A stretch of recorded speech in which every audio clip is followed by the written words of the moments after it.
এই ক্ষেত্ରରେ ଆମେ କ'ଣ କରିବା 6 + 7 + 8 ରୁ 16 ଏତିକି ଦେଇଥିଲେ ଆମେ ଏ କ୍ଷେତ୍ରରେ କ'ଣ କରିବା ଯୋଉ 1 ଠୁ ଆରମ୍ଭ ହୋଇଥିଲେ ଆମେ n × n + 1/2 ସୂତ୍ର ପକେଇ କରିଥାନ୍ତେ, କିନ୍ତୁ এই କ୍ଷେତ୍ରରେ ଆମେ କ'ଣ କରିବା 11 13 15 ଏମିତି ଗୋଟେ ଘର ଗୋଟେ ଛାଡ଼ିଥିଲେ କେମିତି କରିବା, 101 105 ଏମିତି ଥିଲେ ବି କେମିତି କରିବା, ଆସନ୍ତୁ ଆଜି ଜାଣିବା।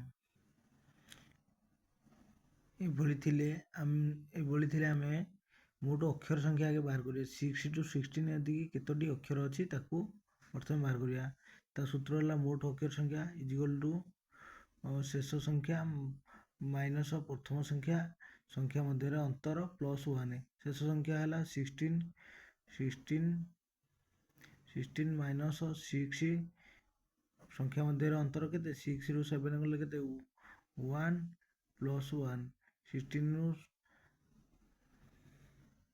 10/1 +1 = 11।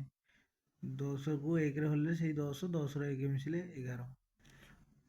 ଏଠାରେ ମୋଟ ଅକ୍ଷର ସଂଖ୍ୟା ହେଲା 11।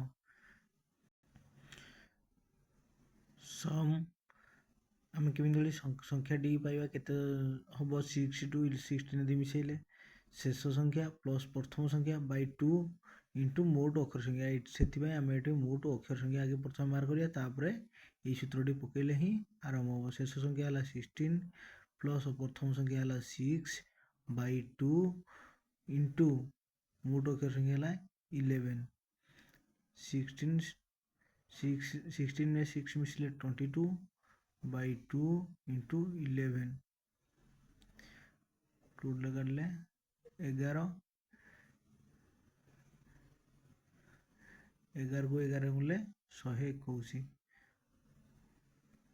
121 ହେବ ଆର ଉତ୍ତର। ସେଇଭଳି 11 + 13 + 15 .41 ଏତିକି ମିଶେଇଲେ ଏହାର ଆନ୍ସର କେତେ ହେବ? ପ୍ରଥମେ ଆମର ୟାର ଅକ୍ଷର ସଂଖ୍ୟା ବାହାର କରିବା। ମୋଟ ଅକ୍ଷର ସଂଖ୍ୟା କେତୋଟି? ଆମର ସୂତ୍ର ହେଲା ଶେଷ ସଂଖ୍ୟା ମାଇନସ୍ ପ୍ରଥମ ସଂଖ୍ୟା ବାଇ ସଂଖ୍ୟା ମଧ୍ୟରେ ଅନ୍ତର +1। ଶେଷ ସଂଖ୍ୟା ହେଲା 41 ମାଇନସ୍ ପ୍ରଥମ ସଂଖ୍ୟା ହେଲା 11। ସଂଖ୍ୟା ମଧ୍ୟରେ ଅନ୍ତର କେତେ? 11 ରୁ 13 ଭିତରେ ଅନ୍ତର ହେଲା 2 ତାପରେ +1। 41 ରୁ 11 ଫେଡ଼ିଲେ 30/2 +1। 2 କୁ କାଟିଲେ 15, 15 1 ମିଶିଲେ 16। ମୋଟ ଅକ୍ଷର ସଂଖ୍ୟା ହେଲା 16ଟି। ତାହେଲେ ଆମେ ସମ୍ ନମ୍ବରଟା ପାଇବାକୁ ହେଲେ ଶେଷ ସଂଖ୍ୟା ପ୍ଲସ୍ ପ୍ରଥମ ସଂଖ୍ୟା ବାଇ 2 ଇଣ୍ଟୁ ମୋଟ ଅକ୍ଷର ସଂଖ୍ୟା। ଶେଷ ସଂଖ୍ୟା ହେଲା 41 ଗୁଣନ ପ୍ରଥମ ସଂଖ୍ୟା ହେଲା 11/2 ଇଣ୍ଟୁ ମୋଟ ଅକ୍ଷର ସଂଖ୍ୟା ହେଲା 16।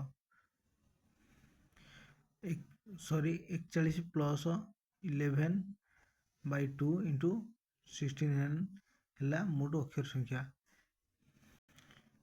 41 କୁ 11 ମିଶାଇଲେ 52/2 ଇଣ୍ଟୁ 16। 2 କୁ କାଟିଲେ 26 ଗୁଣନ 16। 26 କୁ 16 ଗୁଣିଲେ 286 ଆନ୍ସର ହେବ। ଆପଣଙ୍କ ପାଇଁ କମେଣ୍ଟ ମାର୍କରେ ରହିଲା 101 105 109 ଓ 149 ଏତିକି ମିଶାଇଲେ କେତେ ହେବ କମେଣ୍ଟ ମାର୍କରେ ଜଣାନ୍ତୁ। କାରଣ 101 ରୁ 105 ଏଠି ଯେଉଁ ଡିଫରେନ୍ସଟି ନିଆଯିବ ସଂଖ୍ୟା ମଧ୍ୟରେ ଅନ୍ତର, ସେଠି 4 ନେଇ କରିବେ। ଶେଷ ସଂଖ୍ୟା ହେବ 149 ଏବଂ ପ୍ରଥମ ସଂଖ୍ୟା ହେବ 101 ଏବଂ ଏଠାରେ ମୋଟ ଅକ୍ଷର ସଂଖ୍ୟା ପାଇଗଲା ପରେ ଶେଷ ସଂଖ୍ୟା ଜାଣିଛନ୍ତି 149, ପ୍ରଥମ ସଂଖ୍ୟା 101, ଡିଫରେନ୍ସ ଏଇ ଯେଉଁ ଏଠାରେ 2 ଗୁଣ ହରାଯାଏ ଏବଂ ମୋଟ ଅକ୍ଷର ସଂଖ୍ୟା ଏଠି ଯାହା ବାହାରିଥିବ ତାକୁ ଗୁଣନ କରାଯାଏ। ଆପଣ କମେଣ୍ଟ ମାର୍କରେ ନିଶ୍ଚୟ ଜଣାଇବେ।